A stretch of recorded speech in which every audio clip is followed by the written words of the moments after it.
My name is Ethan. Or at least, that's what the faded, smudged ink on my driver's license says. Ethan Miles. 28 years old. Resident of some dusty, forgotten town in rural Maine, if the address on the card is to be believed. Problem is, I can't remember a single thing before waking up here, in this shack. Not a damn thing. It's like my life. My entire history was wiped clean with a dirty rag, leaving just a blank slate where memories used to be. The shack itself is a study in decay. Timber walls warped and split, a roof that sags like an old man's back, and a single grime-caked window that offers a blurry view of endless skeletal trees. No electricity, of course, no running water. Just a wood-burning stove in the corner, cold as a tombstone, and a ratty cot that smells faintly of mildew and despair. The air inside is thick, heavy, carrying the scent of damp earth, and something else, something metallic, like old blood. My stomach clenches whenever I breathe too deeply, a constant low thrum of nausea that's become my unwelcome companion. I've been here for, I don't know, days, weeks? Time has lost all meaning in this silent, suffocating prison. The sun rises and sets, painting the sky in sickly hues of orange and purple, but it's just a cosmic joke, a cruel reminder of a world I can't touch, can't remember. My only sustenance comes from a box of stale crackers and a jug of lukewarm, brackish water that materialized by the cot one morning. I don't know who put it there or why. I haven't seen another living soul since I opened my eyes in this place. No sounds either, beyond the whisper of the wind through the pines and the incessant, irritating drip of water from a leak in the roof. Drip, drip, drip. It's enough to drive a man mad. I spend my days pacing the tiny space, measuring its meager dimensions like a caged animal. 7 steps one way, 5 the other, over and over. My mind, bless its confused art, tries to piece together the fragments of a life that isn't there. I know I can read, I can write, I understand language, complex thoughts. I have a basic understanding of the world, of physics, of human history. But my history? It's a void, a gaping, echoing blackness that swallows every attempt to peer into it. The fear, though, is real. It's a cold, constant knot in my gut, tightening whenever a shadow shifts or the wind howls a little too loudly. It's not just the fear of being alone, of being lost. It's a deeper, more primal fear, the feeling that I'm being watched, a prickle on the back of my neck, a sense of something just beyond the periphery of my vision. I've spun around countless times, heart hammering against my ribs, convinced I'd catch a glimpse of something, but there's never anything there, just the empty space, the decaying walls, the silent trees. One evening, as the last sliver of sun bled from the sky, painting the window a streaky, bruised violet, I noticed something new. Scratched into the rough wood of the wall, just beside the cot, was a symbol. It wasn't large, barely an inch across, but it stood out against the weathered grain. 3 lines forming an inverted triangle, with a small circle at each point. It looked crudely drawn, like someone had used a nail or a sharp rock. My fingers traced its outline, a shiver running down my spine. It felt old, ancient even, and profoundly unsettling. I had stared at these walls for days, every splinter, every knot. How had I not seen it before? I tried to recall if I'd ever seen such a symbol. Nothing. My mind remained a blank. But the symbol seemed to hum with a quiet energy, a silent presence in the room. It felt less like graffiti and more like a warning, or a mark left by something that didn't want to be found. As the darkness deepened, the fear intensified. It wasn't just the symbol, though that had certainly amplified it. It was the silence, the absolute crushing silence that permeated everything. No crickets chirping, no owls hooting, no distant sounds of cars or human voices, just the wind and the relentless drip. It was a silence that felt unnatural, wrong, as if the world itself was holding its breath. I pulled the thin, threadbare blanket tighter around me on the cot, despite the fact that it offered little warmth. My eyes darted around the room, searching the deepening shadows. Every creak of the old wood, every rustle outside, sent a jolt of adrenaline through me. I imagined things lurking just beyond the window, their eyes peering in, unseen. What did they want? Why was I here? And more terrifyingly, what if there was no why? What if I was just forgotten? Abandoned? Sleep eventually claimed me, a restless, fitful thing, punctuated by vivid, nonsensical dreams.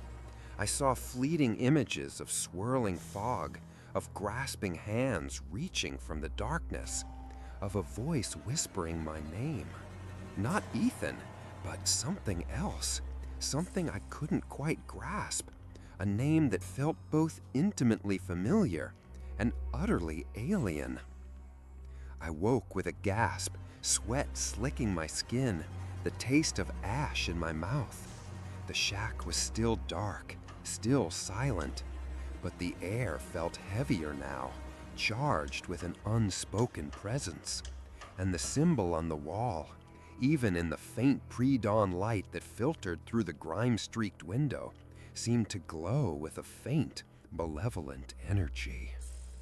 I didn't know it then, but that symbol was just the beginning, the first crack in the wall of my forgotten existence, through which something ancient and terrible was beginning to stir. I just wanted to remember, but I was beginning to suspect that forgetting was a blessing, and that remembering might be a curse. The next day blurred into a monotonous cycle of restless pacing and increasingly vivid hallucinations. Or were they hallucinations? The line between reality and delusion was dissolving, a thin membrane tearing under the relentless pressure of isolation and terror.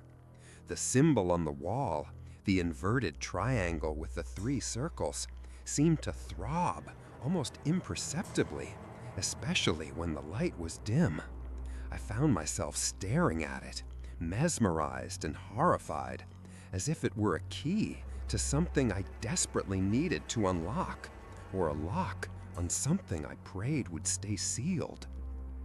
I started talking to myself just to hear a human voice, any voice in the suffocating silence, whispering questions to the empty room. Who am I? Why am I here? What do you want? The silence would answer, a vast, echoing void that only amplified my despair. Sometimes I traced the symbol with my finger, feeling the rough wood, the tiny grooves where it had been scratched. It felt hot, not physically, but with a latent energy that made my skin prickle. The food and water, though still appearing mysteriously each morning, offered little comfort. My body felt weak, my limbs heavy. My mind, however, was in overdrive, a frantic hamster wheel spinning faster and faster. I began to notice patterns in the rot on the walls, in the way the shadows stretched and contorted at certain times of day. Faces, always faces. Gaunt, hollow-eyed visages peering out from the grain of the wood, from the stains on the ceiling. They were fleeting, gone if I blinked, but their impression lingered, a chill that seeped into my bones. One afternoon, as the sun dipped towards the horizon, casting long skeletal shadows through the window, I heard it. A whisper, faint, ethereal, like wind sighing through dry leaves, but distinct. It wasn't the wind, it was inside the shack. I froze, every muscle tensed, my breath catching in my throat. I spun around, scanning the corners, the ceiling, the floor. Nothing, but the whisper came again, closer this time. It wasn't in English or any language I recognized. It was a guttural, ancient sound, a series of clicks and hisses and low, drawn-out moans. My heart hammered against my ribs, a frantic drumbeat in the stillness. My hands started to tremble.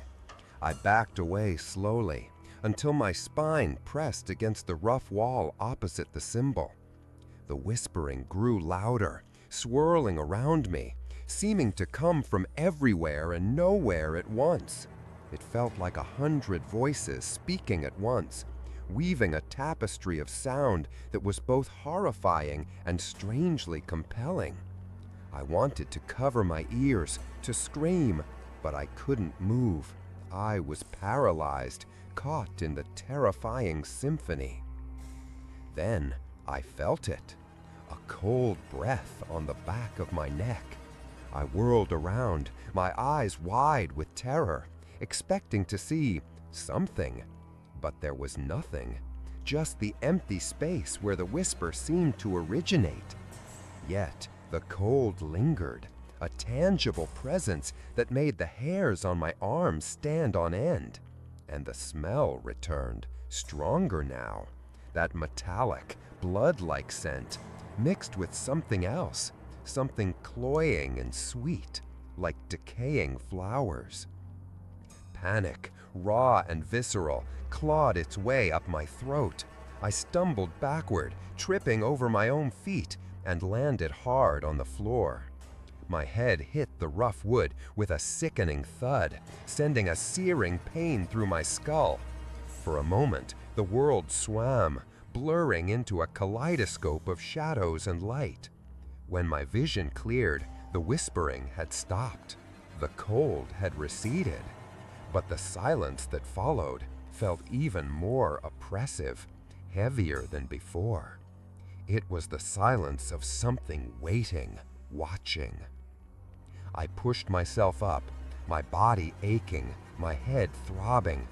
I dragged myself back to the cot, huddling against the wall, my eyes fixed on the symbol. It seemed to pulse now, a faint, almost imperceptible glow emanating from its scratched lines. Was I going insane? Was this shack some kind of psychological experiment designed to break a man's mind? Or was something truly here with me? As the hours crawled by, the feeling of being watched intensified. It was no longer a vague prickle. It was a palpable weight, a constant pressure on my chest. I started seeing things in my peripheral vision, fleeting shadows that darted just beyond my line of sight, glimpses of elongated figures in the darkest corners of the room. I'd snap my head around, but they'd always be gone, leaving only the empty, oppressive air. I tried to rationalize it. Lack of sleep, starvation, isolation. My mind was playing tricks on me. That had to be it. But deep down, a cold certainty was forming, a truth that defied logic. This wasn't just my mind unraveling. Something was actively tormenting me.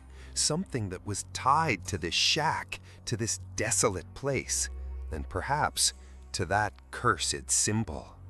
I spent the rest of the night huddled in a ball, my eyes squeezed shut, trying to block out the whispers, the shadows, the overwhelming sense of dread. But sleep wouldn't come. Every creak of the old wood, every rustle of the wind outside sounded like footsteps, like breathing, like something creeping closer. I heard a faint scratching sound coming from behind the wall where the symbol was etched. A rhythmic, deliberate scratching, like something with long, sharp nails dragging across the timber. It wasn't a mouse or a rat. This was too slow, too heavy. It was methodical. Then a faint metallic clink, like bone against wood. It stopped, and the silence returned, thick and suffocating, punctuated only by my own ragged breathing. I lay there, trembling, listening to the pounding of my heart in my ears. I opened my eyes just a sliver. The symbol on the wall seemed to glow brighter now, a faint, unholy light in the overwhelming darkness. And as I stared at it, I saw something shift within its etched lines. A faint, swirling mist, almost imperceptible, began to coil and writhe within the triangle. It was subtle, so subtle I almost dismissed it as a trick of the dim light or my exhausted eyes. But it was there, a faint, almost transparent vapor, forming and dissipating within the bounds of the symbol. A new kind of terror settled over me, colder and more profound than anything I'd felt before. This wasn't just a feeling, a whisper, a shadow. This was a visible manifestation. This was real. And whatever was behind that wall, whatever was connected to that symbol, was not only present, but it was actively doing something. It was reaching out. And I was trapped, with no memory, no escape, and no idea what was coming next. The open ending of my past was being eclipsed by a horrifying, open-ended present. And the scratching, I realized, was probably just the prelude. The scratching behind the wall didn't resume, at least not immediately, but the silence that followed felt heavier, more pregnant with unspoken dread. I kept my eyes fixed on the symbol, on the faint, swirling mist that continued to writhe within its scratched lines. It was a faint, translucent thing, like smoke seen through frosted glass, but it was undeniably there. It pulsed, almost imperceptibly, in sync with some unheard beat, and I could swear the air around it felt colder, a localized pocket of Arctic chill in the already damp room. I wanted to scream, to run, to bash my head against the wall until the vision stopped, until the terror receded. But where would I go? This shack was my entire world, and the forest outside, a labyrinth of skeletal trees and oppressive shadows, offered no sanctuary. My mind, desperate for a foothold in sanity, tried to conjure up images of a life before this place, a family, friends, a home, anything to prove I was real, that this wasn't some elaborate waking nightmare. But there was nothing, just the void. As the night deepened, the light from the symbol intensified, shifting from a faint glow to a sickly, phosphorescent green. It pulsed with a steady, rhythmic beat now, like a slow, dying heart. The mist within it grew thicker, more defined, beginning to take on a nebulous shape, vaguely humanoid, but twisted, elongated. It was like watching a nightmare coalesce before my very eyes. My breath hitched in my throat. I couldn't tear my gaze away. Then the whispering began again, but this time it wasn't a cacophony of indistinguishable voices. This time there was a discernible pattern, a language, though still alien. And it wasn't coming from everywhere. It was coming from the symbol, from the swirling mist within it. You remember Not. The whispers hissed, a dry, raspy sound that grated on my nerves. Each word was drawn out, distorted, as if struggling to form in this dimension. We remember all. My blood ran cold. It knew. Whatever this thing was, it knew about my missing memories. A jolt of pure, unadulterated fear shot through me. It wasn't just a presence, it was sentient, and it was speaking to me. Lost boy found. The mist within the symbol swirled faster, growing denser, casting flickering green shadows on the already decaying walls. The shape within it grew more defined, more grotesque. I could make out what looked like long, spindly limbs, a disproportionately large head, and two pinpricks of glowing red light where eyes should be. It was moving, shifting, trying to force its way out of the confined space of the symbol. I instinctively recoiled, pressing myself harder against the cot, trying to melt into the wall behind me. My heart was a frantic drum against my ribs, threatening to burst. This wasn't a hallucination. This was real, and it was coming for me. The shack itself seemed to react to the entity's struggle. The old timbers groaned and creaked, louder than any wind. Dust rained down from the ceiling, mingling with unseen debris. A faint, acrid smell joined the metallic tang in the air, like ozone and something burning. The air pressure in the room seemed to drop, making my ears pop. The whispers grew louder, more insistent, no longer just a hiss, but a low, guttural chant. Release, release, release. And then, with a splintering, tearing sound that echoed through the small space, a crack appeared in the wall, directly over the symbol. It wasn't a neat crack.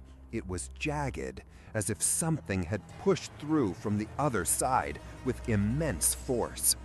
And from the crack, a tendril of black, oily smoke, thicker and more tangible than the green mist, snaked its way into the room. It writhed and twisted, reaching, seeking. My eyes widened in horror. This wasn't just a symbol on the wall. It was a doorway, a gateway, and whatever was on the other side was trying to get through. The tendril of smoke stretched towards me, its tip forming a crude, grasping claw. I tried to scream, but no sound escaped my parched throat. My body was locked in a state of terror, unable to move, unable to react. The green mist from the symbol surged forward, merging with the black tendril, and the red pinprick eyes flickered within the swirling darkness. Just as the tendril was inches from my face, a sound ripped through the shack that wasn't from the entity. It was a loud, sharp crack, like a tree branch snapping under immense pressure. The shack shuddered violently. The single window shattered inward, glass spraying across the floor with a terrifying crash. A gust of frigid, howling wind tore through the room, extinguishing the green glow of the symbol, scattering the swirling mist, and whipping the black tendril back through the newly formed crack in the wall. The silence that followed was deafening. No whispers, no ominous glow, no terrifying presence. Just the sound of the wind howling through the broken window and the incessant drip, drip, drip of water from the leaking roof. I lay there, gasping for breath, my body trembling uncontrollably. My eyes darted to the wall. The symbol was still there, but it no longer glowed. The crack was still there, a jagged wound in the timber, but nothing was emerging from it. I pushed myself up, my muscles screaming in protest. The air was still thick with that acrid metallic scent, but the immediate, suffocating dread had lifted, replaced by a cold, persistent unease. What had happened? Had something interfered, or had it simply retreated? I crawled to the broken window, shards of glass crunching under my hands. I peered out into the darkness. The moon had risen, casting an eerie silver light over the skeletal trees. There was no sign of anything out of the ordinary. No one, nothing. But then, as my gaze swept across the clearing, I saw it. Just at the edge of the tree line, barely visible in the faint moonlight, was another shack. Smaller than mine, almost swallowed by the shadows, but unmistakably a structure. And in its window, a faint, flickering light. Not a natural light, like a fire, but something else. A cold, green luminescence. My blood ran cold again. I wasn't alone. I had never been alone. And the thing that had just tried to reach me, it wasn't just in this shack. It was here, in this desolate, forgotten place. And the shattering window, the sudden gust of wind, was that a reprieve? Or was it just a momentary pause in a game I didn't even know I was playing? My past remained a blank, but my present had just become a terrifying, undeniable reality. And somewhere out there, in the oppressive silence of the Maine woods, another light flickered, drawing me, perhaps, to my true remembrance. The sight of that flickering green light in the distance, another shack, another place of potential torment, filled me with a fresh wave of dread, mixed with a morbid curiosity.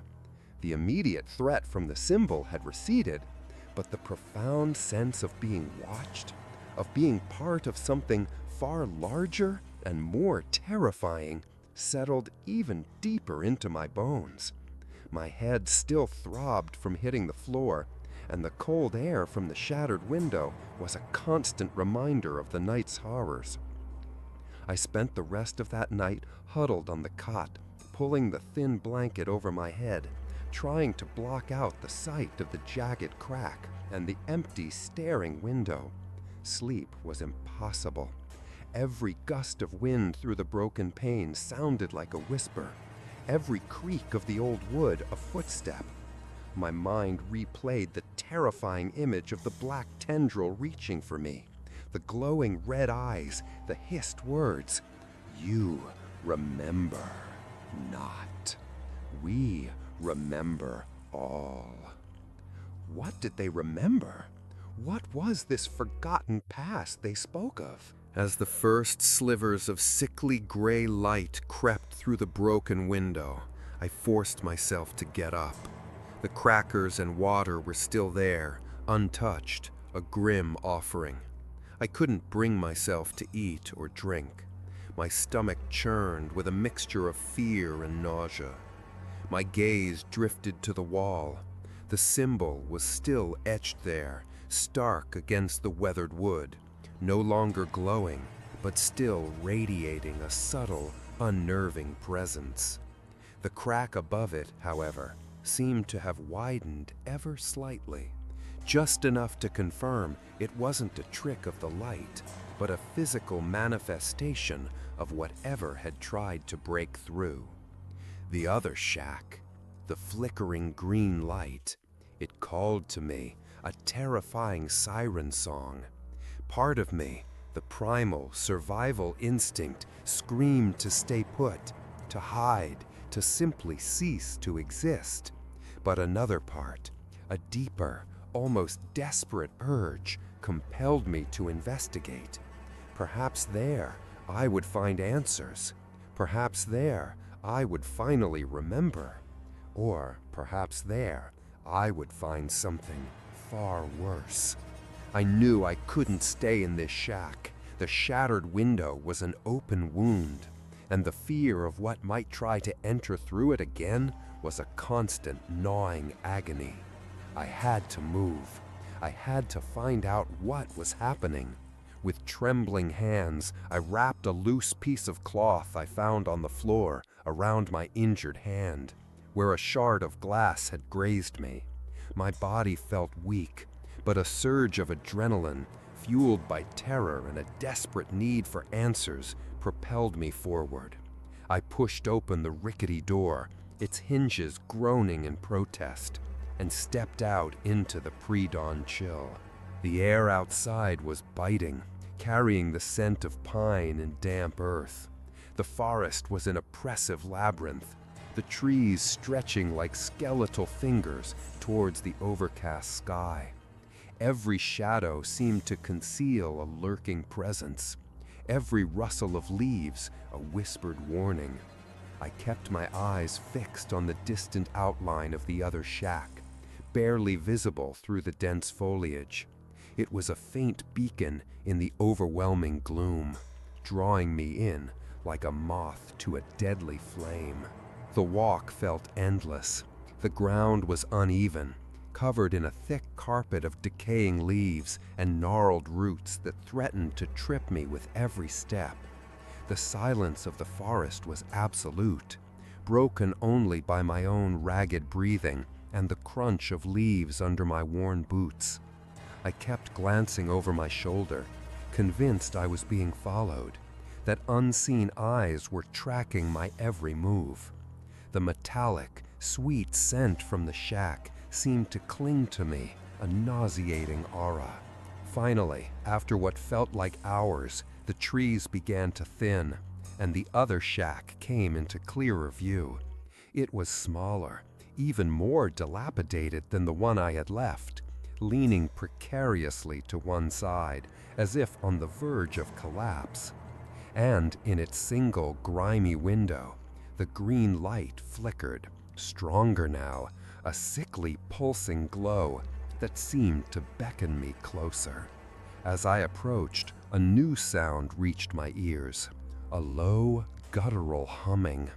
It wasn't the whispers from before, but a deep, resonant vibration that seemed to emanate from the very ground beneath my feet.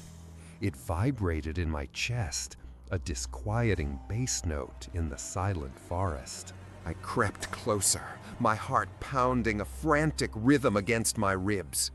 The door to this shack was ajar, a dark, gaping maw inviting me into the unknown. The humming grew louder, a chilling chorus that filled the air. My entire body was screaming at me to turn back, to run, but an unyielding force propelled me forward.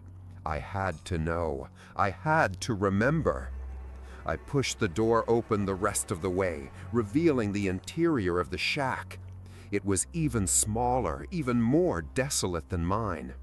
The air inside was thick with the same metallic, sweet scent, but here it was overpowering, almost suffocating.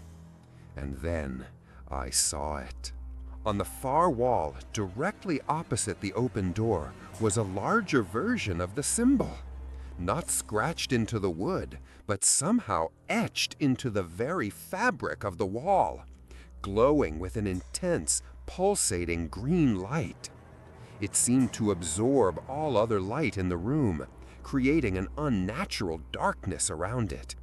And within the inverted triangle, the mist was swirling, not faint and translucent, but dense and opaque, writhing with an unholy energy. The humming emanated from it, a deep, resonating sound that vibrated through my bones. As I stared, transfixed, the mist within the symbol began to coalesce, to solidify. It wasn't forming a vague shape this time.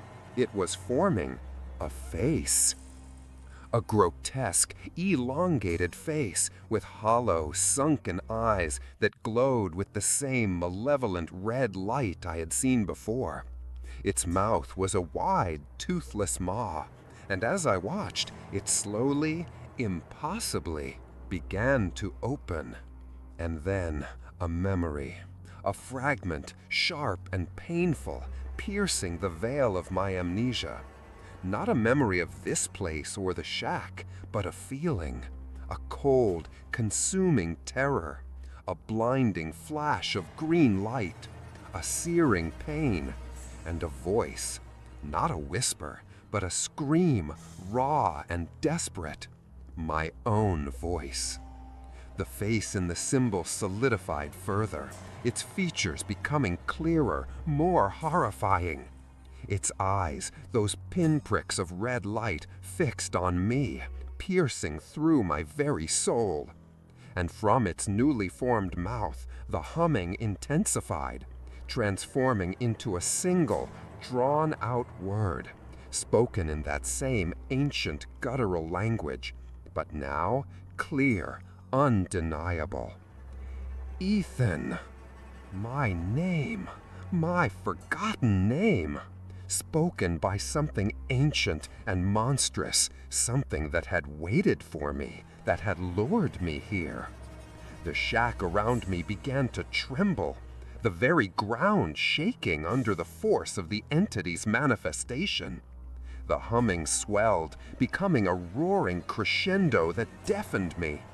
The green light pulsed faster, brighter, casting stark, shifting shadows that danced like tormented spirits on the walls. I stumbled backward, a primal scream finally tearing from my throat. My mind assaulted by the terrifying reality, by the sudden chilling clarity of that single word, reeled. I didn't know what this thing was, or why it knew my name, or what it wanted. But I knew, with a horrifying certainty, that this was not the end of my journey.